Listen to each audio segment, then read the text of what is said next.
Halo, selamat pagi. Saya Mark Nenggolan. Kita masuk kuliah minggu keempat, video ketiga. Ya. Energy accounting. Jadi ini bagaimana ngecek gitu ya, mengecek progres dari manajemen energi yang telah kita jalankan. Ya. Jadi kita cek.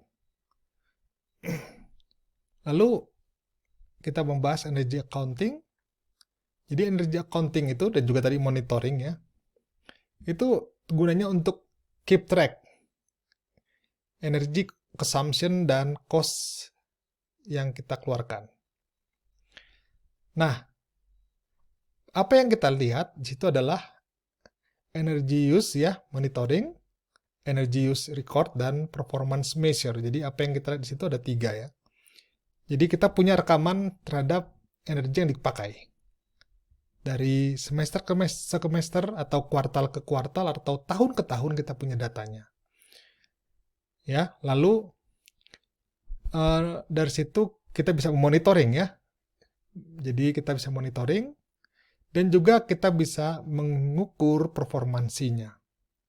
Jadi bukan hanya digunakan seberapa banyak, bisa aja kita gunakan banyak ternyata lebih efisien. Kenapa? Karena ternyata produk yang dihasilkan lebih banyak ya daripada seharusnya. Nah, jadi ada yang diukur adalah selain seberapa banyak konsumsi energi dan juga seberapa besar uang yang dikeluarkan untuk membeli energi tersebut, juga dilihat ukuran performansinya. Ya, contohnya kalau di hotel yang kemarin latihan, bisa aja hitungannya misalkan berapa BTU per kamar yang disewa. Jadi kalau satu kamar yang disewa itu berapa BTU dibutuhkan. Jadi lebih spesifik. Ya, bisa saja pada bulan atau tahun depan kita pakai naik misalkan 10%, kita bilang boros. Enggak, belum tentu. Bisa aja karena kapasitas atau penggunaan hotelnya, kamar hotel yang semakin tinggi. Jadi kalau dibagi energi yang dipakai dan juga kapasitas hotel mungkin lebih efisien. Bisa saja, ataupun kebalikannya. Jadi itu pun harus kita perhatikan ya. Nah, yang contoh-contoh yang basicnya adalah Energy Utilization Index. Jadi seberapa banyak indeks yang kita pakai. Misalkan per kamar, per luas lantai ya, atau per produk. Ada juga namanya ECI ya, Energy Cost Index. Jadi ini bicara cost. Cost per kamar kalau disewa, energinya berapa. Bisa juga cost per satu buah motor diproduksi ya, cost energinya, atau cost energi yang dibutuhkan per apa namanya, satuan mobil yang diproduksi. Itu lebih spesifik ya dari segi performansi.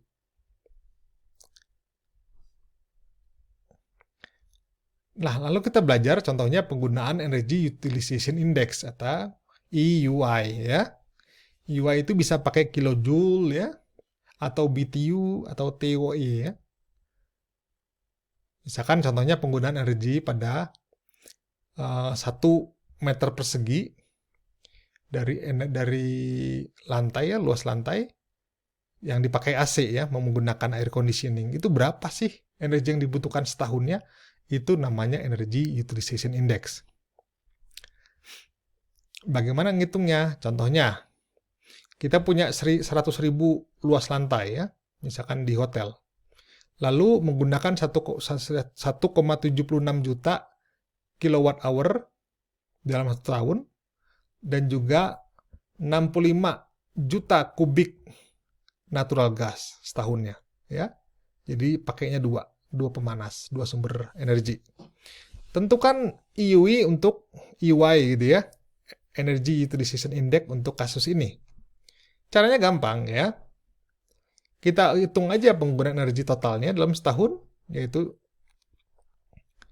1,76 kali 10 pangkat 6 kWh dikali 3412 sehingga keluarnya dalam bentuk BTU.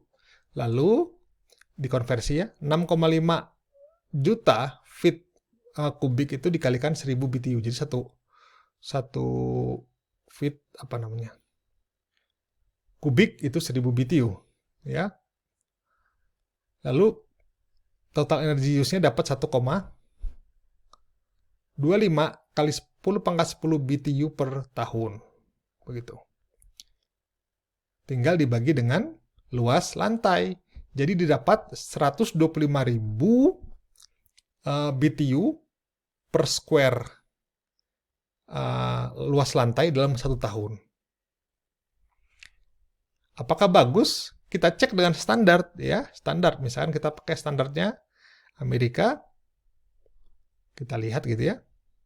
Kalau di Amerika gimana? Nih, penggunaannya. Penggunaan untuk all building, ya secara umum ya, gedung-gedung, itu secara rata-rata itu 89,8 ribu, ini karena satunya ribu ya, BTU per square feet per tahun. Coba lihat ya. Ini di sini nih. Kalau dia 125.000, artinya dia di sini. Artinya penggunaannya secara rata-rata di Amerika lebih boros ya gedung yang kita punya. Artinya memang ada still room for improvement. Lalu kita masuk ke performance kedua ya, namanya energy cost index. Jadi pakai rupiah atau pakai dolar. Bagaimana caranya? Misalkan kita punya kasus yang sama gitu ya. Tapi digunakannya 100 pakai listrik gitu ya. $115.000 per tahun untuk pakai listriknya. Dan natural gasnya $32.500 per tahun. Tentukan energi cost index-nya. Jadi yang kita lakukan, kita jumlahkan uangnya. Ya, 115.000 US tambah 32.500 US sama dengan 147.500 US per tahun. Lalu kita bagi dengan luas lantai yang 100.000 tadi. Didapatkan adalah tiap lantai, tiap feet persegi lantai, saat pakai AC dalam setahun itu menggunakan ongkos $1,48, mana maksudnya,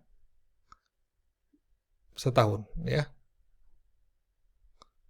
$1,48 per tahun setiap feet persegi luas lantai ya yang kita dinginkan. Itu kebutuhan energinya. Lalu kita bandingkan standar. Menurut EIA ini 2003 itu rata-rata gedung $1,51 per feet square per tahun. Kalau office building sekian, ya udah mana office building? Oke, kita lihat penggunaannya ternyata lebih murah kasusnya. Jadi kita sudah cukup efisien ya dibandingkan rata-rata. Nah, itu lebih jelas daripada perusahaan A menghabiskan $1 juta energi, yang perusahaan B 2 juta energi. Artinya B boros. Belum tentu. Makanya dicari performansinya, ya. Begitu.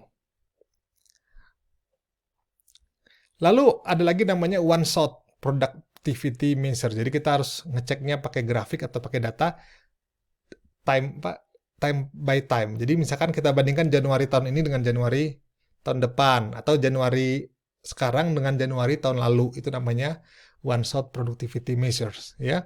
Jadi misalnya kita punya grafik ini pada bulan Januari Juli ya, misalkan Juli tahun lalu sebelum menerapkan mutu segini penggunaan energinya. Energy utilization index-nya ya, bukan penggunaan energi. Energy utilization index misalkan tadi itu sekian BTU gitu ya per feet square. Ya, pakai energi yang berapa BTU per tahun per feet square. Lalu pada bulan Juli tahun depannya nih, ini kan Juni, Juli, Agustus, September, Oktober ya. Ini Juli tahun berikutnya hanya segini. Artinya terjadi energi konservasi. Program kita berjalan dengan baik. Nah, ini namanya performansinya menggunakan one shot productivity measure. Begitu ya.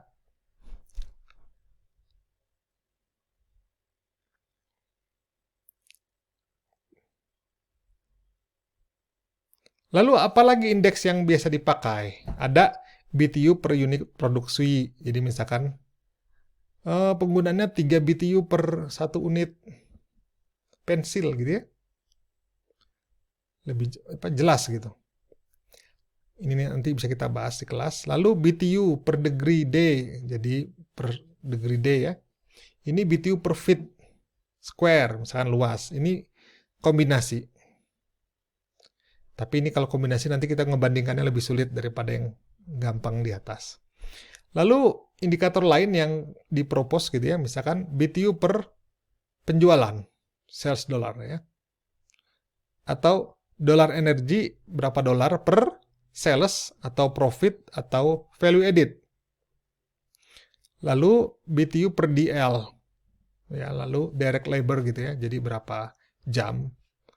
Bisa juga dipakai dalam menentukan indeks performansi dari manajemen energi. Lalu yang terakhir ada namanya MTNR ya, monitoring M-nya. T-nya itu adalah apa?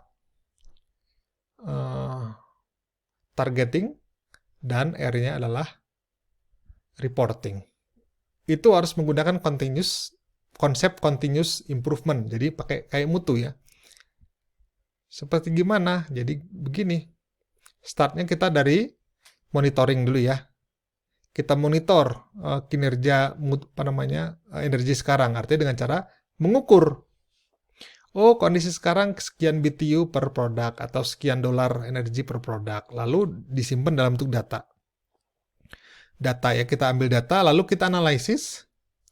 Oh, gimana nih caranya? Sama seperti minggu lalu kita coba ya analisis penggunaan data. Lalu dari sini kan dapat informasi. Oh, pada bulan apa tinggi banget, kenapa gitu ya. Lalu kita take action untuk perbaikan. Setelah itu kita lihat hasilnya dengan cara mengukur lagi. Dapat data, analisis lagi, dan seterusnya. Ya, ini namanya continuous improvement dalam penerapan energy management.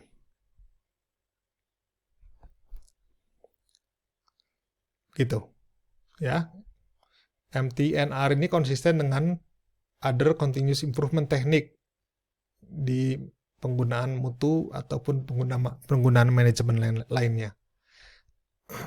Begitu berakhir video manajemen energi minggu keempat ya. Saya Mark Nenggolan mengucapkan terima kasih. Sampai jumpa.